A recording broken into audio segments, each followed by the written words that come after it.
AP3 dengan NIM 99/2024-069. Saya bersama rekan saya. Nama saya Muhammad Rahmat Bintang Gavier, kelas 3 dengan NIM 99/2024-070. Hari ini kami berdua akan membuat video tentang tugas agama dengan tema harta yang terbaik adalah harta yang ada pada seorang laki-laki yang baik pula. Baik, langsung saja masuk ke videonya. Assalamualaikum.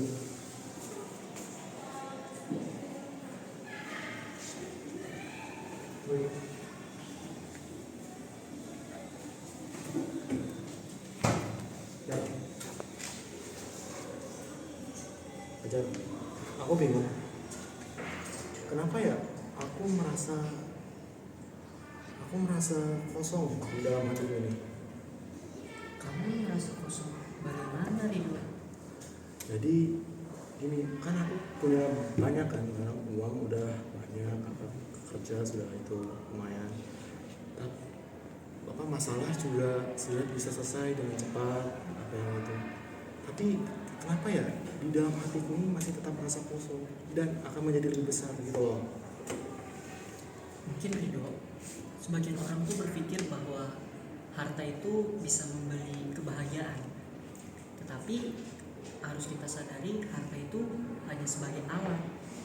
Jika kamu menggunakan harta untuk hal-hal yang salah, maka harta itu nggak akan bisa mengisi kekosongan yang ada pada diri kamu. Maksudmu apa, Fas? Kan aku udah kerja keras. Apa salah kan mencari uang? Bukan tentang bagaimana kamu mencari uang, tapi apa yang kamu lakukan dengan harta yang kamu punya. Harta yang paling baik adalah harta yang di tangan orang baik. Kamu ingat gak sabda Rasulullah Sallallahu Alaihi Wasallam? Nabi Muhammad pernah bilang bahwa harta yang terbaik adalah harta yang ada pada seorang laki-laki yang soleh. Jadi kamu pikir ini belum cukup? Padahal saya udah bantu keluarga, teman, dan juga kerabat saya. Emang itu belum cukup kah semuanya? Bukan masalah seberapa banyak yang kamu berikan, Bin, tapi bagaimana kamu melihat harta itu. Apa harta itu hanya menjadi alat buat kebaikan atau menjadi tujuan utama kamu? Kadang kita itu terjebak, Bin, dalam pikiran bahwa semakin banyak harta maka semakin puaslah hidup kita. Tapi hati yang bersih itulah dan ikhlas adalah yang bikin kita menjadi tenang. Jadi kamu bilang aku orang bersyukur ini? Bukan begitu, Ridho. Aku tuh cuma bilang mungkin kamu tuh terlalu fokus sama mengejar banyak harta sampai lupa bahwa kebahagiaan gak selalu datang dari sana. Kadang hati yang ikhlas dan tenang itulah harta yang sesungguhnya. Mungkin gak benar. Aku terlalu sibuk ngurusin usaha dan uang sampai lupa nikmatin apa yang sudah ada. Tapi kenapa rasanya sulit, Fajar? Setiap kali aku lihat orang lain punya lebih, aku merasa harus mengejar. Mungkin, Ridho, karena kita hidup di dunia yang selalu menuntut kita buat punya lebih, buat terlihat berhasil. Di dunia ini penuh dengan tekanan, Ridho. Lihat media sosial, lihat teman-teman kita, semuanya terlihat sukses dan bahagia. Tapi itu semua cuma permukaan. Di dalam hati belum tentu mereka merasa tenang, Ridho. Dan ingat, harta bukan ukuran kesuksesan sejati. Kesuksesan yang sebenarnya adalah ketika kamu bisa menggunakan harta itu untuk kebaikan, untuk bantu orang lain, dan yang paling penting, kamu bisa berdekat dengan Tuhan. Jadi menurutmu aku harus apa?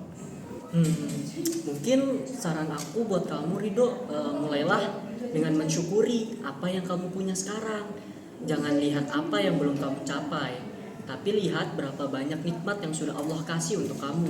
Harta itu hanyalah titipan di kita cuma untuk sementara di dunia ini.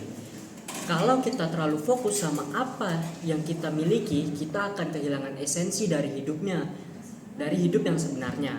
Pakai harta yang kamu punya untuk hal-hal yang benar dan berarti. Tapi aku merasa sulit, Fajar. Kadang aku nggak tahu harus mulai dari mana. Setiap hari rasanya ada tuntutan baru, target baru gitu. Menurut aku, Ridho, kamu mulai aja dari hal-hal yang kecil. dengan bersyukur, dengan ikhlas, bantu orang lain tanpa pamrih. Kebahagiaan itu sederhana, nggak selalu butuh banyak harta.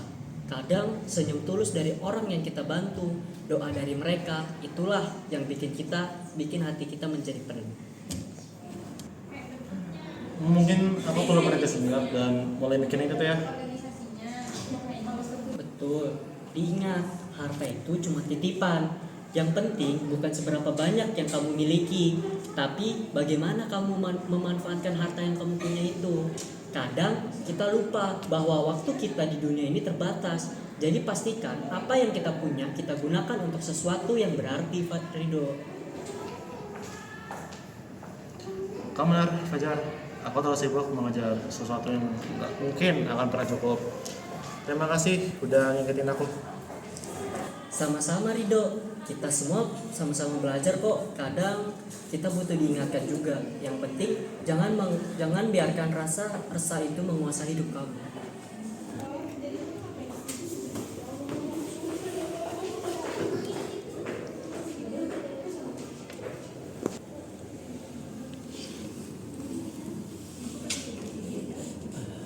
Aku merasa sedikit lebih ringan sekarang.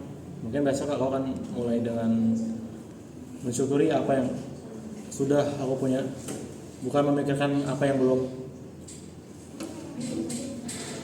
Itu langkah yang baik sih Ridho. Di setiap hari adalah kesempatan baru untuk jadi yang lebih baik.